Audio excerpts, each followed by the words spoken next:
How are you, Rangan? I'm not bad, Chris, at all. Good to be back. Good to see you all again. How's it going? If you're talking about the marathon, Yes. that's a long story. How long we got? Okay, so yeah, for people who heard last time I was on, which is what, 6-7 weeks ago, something like that, you very kindly challenged me to do the London Marathon on air, which I accepted. But things have not gone to plan. Okay. That's the truth. Why? But you were the master of organising your time. I am, and so I'll tell you about it. I am. What's happening is that I picked up an injury.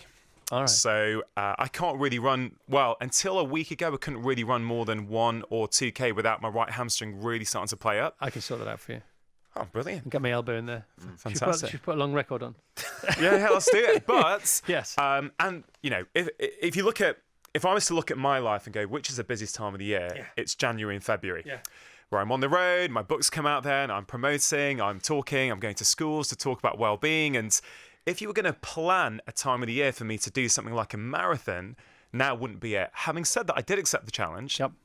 I am doing little things every day. So I've also had a few personal things going on. Mum was admitted recently to hospital. She lives by herself. Yeah, she's all right. She's come out. I didn't actually know if I was going to definitely be able to do this because I just got her out, and I stayed with her the last 2 nights to make sure she's up and running. And so, you know, life has got in the way a little bit. You know, priorities that, you know, are important to me have actually not, the marathon hasn't yet come up to the fore where actually I've got the time and attention to devote to it. But what I have been doing, right? This is and good. And this is consistent with what I think is relevant to all of us in our own lives. It's like, yeah, I've got a marathon to hopefully do at the end of April.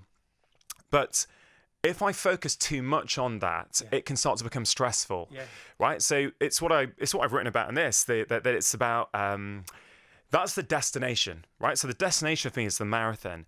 Now, I need to put the destination out of my head and focus on the daily steps that I need to take to get me there. So I'm doing little things like 5 minutes of nasal breathing each day to work on the efficiency with which my body utilizes oxygen. Yeah.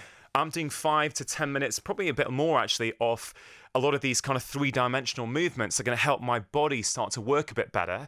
Yeah. You know, again, I'm doing these things because, yes, it's not the conventional training of running, you know, 10, 20K or whatever I should be doing at this point. But I know I'm doing something every day that is going to help me no matter how small. And I'm hoping in the next few weeks, things open up a lot. And I plan to do a lot of training in the next 2, 3, 4 weeks. You know, right hamstring dependent, but I'm very lucky. I saw your hamstring. Yeah, and I've got some exercises. That's really interesting though, because actually a lot of people who stick to their schedule because they can, and you can't at the moment, do all the things that you're told to do. But what's really interesting about what you're doing is that's a more holistic approach. And if you do those things as well, you know, you might smash it. This might be the new way to do it. Just train for 3 or 4 weeks beforehand, even if you've never run before, and do all these things for the 12 weeks before that. You know, for me, Chris, it's about everyone's got a marathon in their life, right? So if you're depressed, right, your marathon might be getting out and actually engaging with people around you. If you're trying to lose weight, right, your marathon might be, you know, trying to stick to a plan. And I think the principles that I've spoken to you about last time, the principles of Feel Better in 5 apply to all of us. My marathon is literally a marathon, but it's still about the daily steps, the things that I can do each day, because that helps me feel I've got control. Because, like, I could be thinking, how am I going to come and talk to Chris about this? The marathon's in 2 months. I only had 16 weeks anyway. Now I've got about 8 weeks or 9 weeks. That can be stressful, but I've just got to accept it and go, hey, you know what? Life has happened. I've been on the road a lot. At the weekend, if I've got time, I want to see my kids and my wife. But I am disciplined, and I think I get a lot done because I do these little steps each day. So I'm giving myself the identity of someone who is, I'm able to, no matter how bad things are, I'm giving myself 15, 20 minutes a day to me. I think that's a valuable lesson for all of us. So you are, regardless of how you look at it, you are closer to be able to run a marathon today than you were yesterday because you've done something. Because it's about doing something. It's about doing something, and a lot of us think, if I can't, like, for example, I could go, this is pointless, right? You're never going to do the marathon because if you look at all the plans online, you are well behind, right? But that's kind of negative thinking. That's not going to help me progress in my life. What is going to help me progress is thinking, look, I've got a biomechanical problem because when I run, after a while, my right hamstring plays up. Now, I'm seeing some brilliant people. A guy called Gary Ward, who's helped me with a lot of the exercises in my last book. He's, I think, one of the world's leading thinkers in human mechanics. And what's really interesting is, irrespective of the marathon, me improving the way my body functions is going to help me for the rest of my life. Marathon or not, but I would love to do it. I don't like... You are doing it. You definitely. There you go. I'm going to turn up at that line. Yeah, of course you are. And you're going to I smash will it. do my best. You'll smash it. See, here's the thing, right? Okay, because I've seen some of your videos online, lots of your videos online. I love what you do, and your podcast especially, and your books too. But I've seen you running, right? You're a natural. I think we're all natural runners. No, actually. Shut up. You are. No, we are. We're all born to run. I know that. But I've seen you running. You're a really good runner. Look, I have to stop myself saying something negative about myself because that's the stuff I'm working on in my own life at the moment. Right. So I'm not going to say, oh, no, I'm not. I know I've got the potential to be a really good runner. But you run beautifully. You've got a lovely start. Have you seen his games? Yeah. You do run beautifully. Maybe that's because, I actually saw you running around here barefoot, Chris, which is why I've actually taken my shoes off as well because I live most of my life barefoot. By the way, thanks for the shoes. Did you like them? They're awesome. There you go. There's, I live in those shoes. Are they Vivos? They're Vivo barefoot shoes. Because we Vibram and Vivos. They're sort of brothers from another mother, exactly. Aren't they? It's all about this whole principle of getting as close to the way our bodies are meant to function. Did I see a video of you running with your son? You might have done, yeah. Okay, because he doesn't even need to train.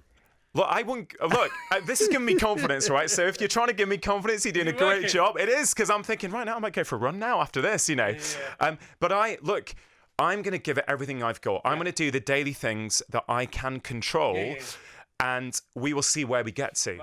What can we do over the dinner table this evening? Look, there's loads of things we can do. As you know, Chris, I'm a fan of stuff that is super practical, right? That doesn't take long, things we can all do in our everyday life that don't cost money, that don't take much time. So I was chatting to Vassos just beforehand, before we came on, about a game that I play with my family every night at the dinner table. So it's a gratitude game, and we all go around the table and we have to answer 3 questions. What have I done today to make somebody else happy? What has somebody else done today to make me happy? And what have I learned today? And I've got to say, Chris, it's probably one of the most powerful things we do as a family, because we're living in times where, things are quite divided. There's a lot of negativity on the news, wherever you walk, on social media. And people have got to remember that we're hardwired to look at the negative. We have this negativity bias. That's what's kept us alive for, hundreds, thousands of years. But in this sort of environment now, where most of us are relatively safe, that negativity bias is working against us, and we start to stress out and get anxious about things. So this is a very simple game that really helps reframe the day, shift the attention from the negative to the positive. And if I'm honest, Chris, like my kids are 9 and 7, I thought a few years ago when I introduced it, I thought this can be really, really good for my kids. I'm going to help them reflect on the positive each day. And it is. But I've got to say, it's pretty damn good for me and my wife as well, because you really, and as I said right at the start of this little piece with you today, life's been pretty stressful recently. There's been a lot of personal stuff going on, and just by playing that game, I'm able to reflect each day on that there's a lot of good in life as well. And it also helps us connect. So you just mentioned technology, right? So many people are rushing around, they're rushing to the dinner table with their family, and they're distracted. They've been doing emails, or the kids have come from after school club. And I tell you, this game, it helps you connect better with the people around you. Like, you've got young kids as well, right? So how many times have the kids come back from school and say, how was your day today? It's a blank face. What did you do? Nothing. So, okay, well, if you play this game, you suddenly start to learn things about them, and they learn things about you that you wouldn't have otherwise. Like my daughter, when she was 6, she came back to me one day from school, and I said, what did someone else do today to make you happy? She said, actually, Daddy, that Annabelle opened the door for me on my way out to play at lunchtime today. It felt really nice. And it sounds like a small thing, but there is lots of scientific research now that a daily practice of gratitude helps your physical health, your psychological health, your emotional health, can help you sleep, can help with things like anxiety. So my challenge to everyone listening to this right now is to try that. Try that at your dinner table every day. So there are 3 questions. There's 3. Right? Look, my kids have added 2 of their own in, but to keep it super simple, 3 questions. What have I done today to make somebody else happy? What has somebody else done today to make me happy? Or what have I learnt today? And, the other two questions, they're all there in Feel Better in 5. They're all there, right? But that's a simple take-home for people. All right. Now, Rangan's book, Feel Better in 5, it's exploded. I mean, obviously you wanted it to be a success. I'm not saying it's too successful, but it's sort of it's almost hijacked your life, hasn't it? It has. And look, I'm not going to complain about writing a book that's been super successful and that really is resonating with people. But yes, that's caused challenges in my own life in terms of what I was planning to do with this marathon training. That's so funny. But I will say that the thing that excites me the most about it blowing up, Chris, is that I think it's the perfect wellbeing program for all of us because it's super simple and super easy. And people have been telling me over the last few weeks that they've got rid of their anxiety, they've lost a stone in weight, their blood sugars are down, whatever it is, because the rules of good health are universal. They're not as different as we think. But schools have really got on board with this, and I think it's the perfect wellbeing program for schools. 5 minutes a day on your mind, 5 minutes a day on your body, and 5 minutes a day on your heart. Brilliant. And I've been in some schools this week talking about it. The kids are playing that. Like, I got an email from a teacher yesterday saying we're playing that gratitude game at school. And actually, the kids are loving it. The other one I taught them about is to be kind, right? This is all about, there's a movement at the moment about being kind and how important kindness is. We know that kindness helps change things in our brain. It helps reverse aging. It helps lower stress. Being kind, yes, it's good for the other person. It's really good for us.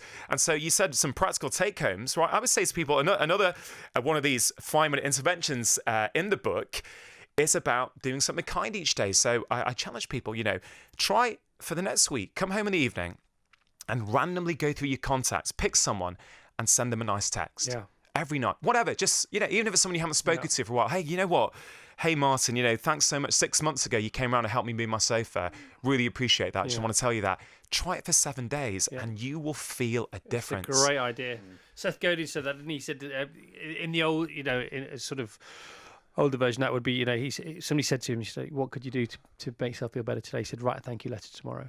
Yeah. It's brilliant, isn't it? The best things, Chris, for our health, right, are the simplest things. We've made it so difficult and complicated when it's about, fancy exercise classes or this or that. And it's like, hold on. The rules of good health are really, really simple and they are actually achievable for everyone, rich or poor. I appreciate that poor, deprived areas, there is an issue with, health outcomes. And I'm not saying that isn't, but all the recommendations I make, right, in this book and beyond. Accessible to all. Accessible to all of us. All right, we've got to wrap up in a second, but quickly, this one is really important. Andrea, what does Rangan recommend for people who live on their own? In a minute, if you can, Rangan. I would say, look, if you live by yourself, do something where you can engage in a community. So parkrun's brilliant for this, right? So, if you live by yourself and you want to engage people, go to parkrun. If you don't like running, go and volunteer. I've got so many patients who've got issues with mood and they live by themselves so they don't have friends. Volunteering at parkrun has changed their life. Have you got a hobby? If you've got a hobby, let's say you like yoga. A lot of us now are learning yoga from YouTube. Nothing wrong with that. But maybe once a week, go to a class where you can meet up with like-minded individuals who share similar passions to you. Human connection is vital for our health, so you've got to get out there. What about this from Amanda in Manchester just now, almost in the same sort of text cluster. She says, last week I set up a Kind Happy Hub and 85 people have already joined. So you could set up your own hub. Set up your own hub. And the thing about kindness, actually, is that it's contagious, right? So if you're kind to someone else, I can't remember the exact stat. I think you're between 30 and that person is 30 to 40% more likely to be kind to somebody else they're with. And it's a ripple effect. Pay it forward. Pay it forward. So look, you want to change the world. You don't like the divided nature of the world. It's a cliche, but be the change you want to see. If you're kind to other people, they're more likely to be kind to other people. Right. Have you had enough sleep recently?